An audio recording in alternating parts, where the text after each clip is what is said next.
Olá, povo de Deus, 28º domingo do tempo comum, 13 de outubro de 2024.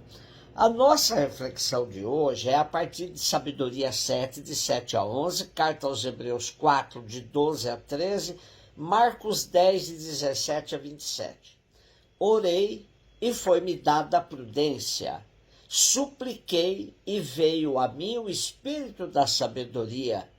Preferi a sabedoria aos cetros e tronos, e em comparação com ela, julguei sem valor a riqueza.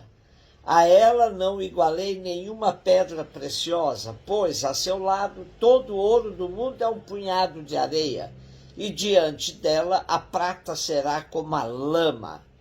Amei-a mais que a saúde e a beleza, e quis possuí-la mais que a luz, pois o esplendor que dela irradia não se apaga. Todos os bens me vieram com ela, pois uma riqueza incalculável está em suas mãos.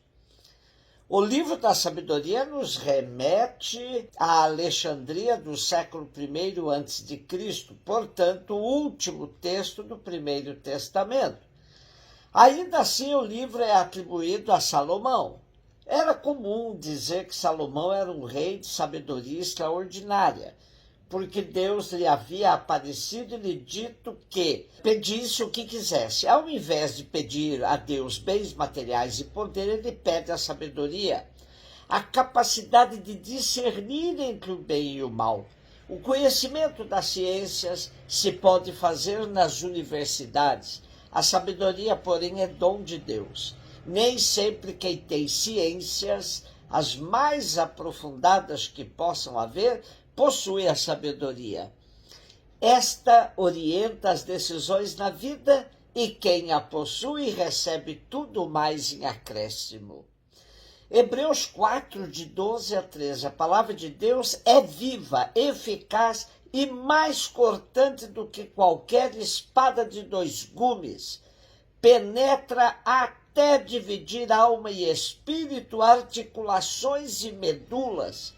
Ela julga os pensamentos e as intenções do coração, e não há criatura que possa ocultar-se diante dela. Tudo está nu e descoberto aos seus olhos, e é a ela que devemos prestar contas.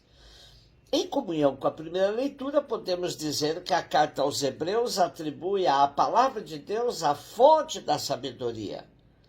Palavra eficaz, viva e cortante. Palavra que nos julga, pois pode dividir alma e espírito, articulações e medulas. Diante dela não há como se esconder, pois frente a ela tudo está nu a descoberto. O coração, segundo a cultura hebreia, é o centro dos pensamentos e intenções.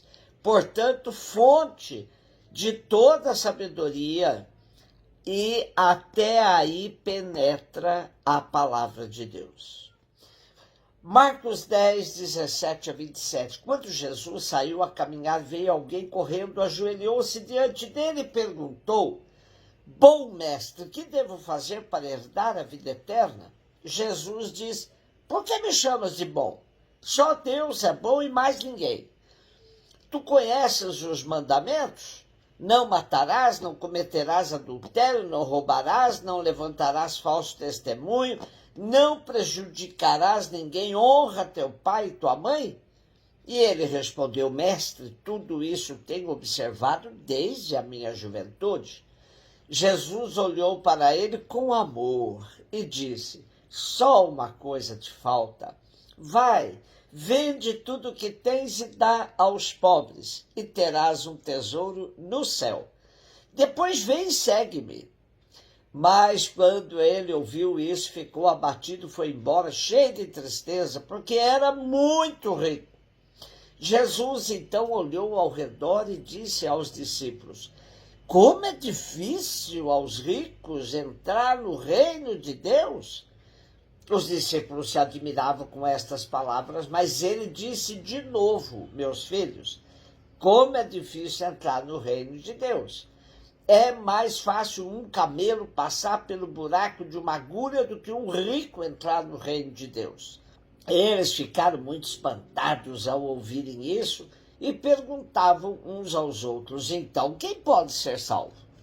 Jesus olhou para eles e disse: para os homens isso é impossível, mas não para Deus. Para Deus tudo é possível. Jesus continua seu caminho a Jerusalém pelas terras transjordânicas, passando por Jericó. Pelo caminho, os discípulos, mais que outros, vão sendo instruídos sobre a realidade do reino. Cada episódio do caminho serve de ocasião para Jesus ir passando seus ensinamentos. Hoje, nosso texto não coloca Jesus frente aos seus opositores, mas diante de uma pessoa que tem boas intenções e parece sincera, mas como todos nós, não é completa, não é perfeita.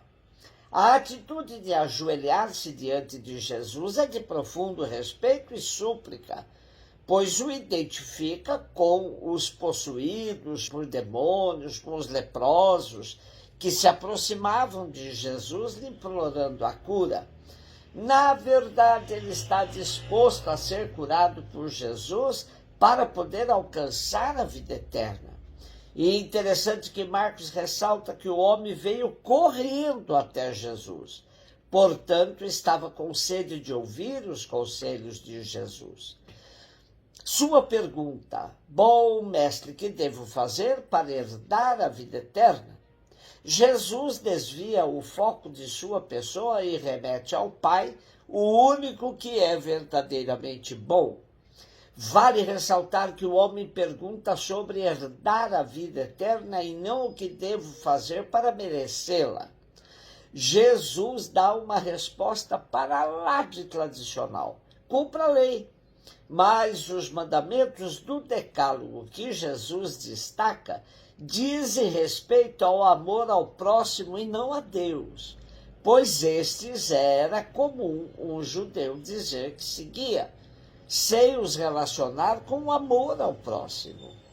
O homem era um judeu observante e diz a Jesus que cumpre fielmente os mandamentos desde sua juventude.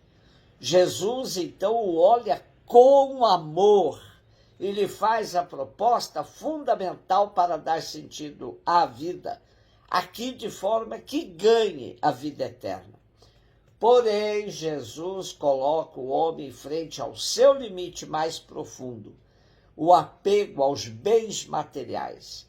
Os 3 passos propostos por Jesus são: vender todos os bens, dar aos pobres e segui-lo. O homem era bom, mas tinha seus limites, seus apegos.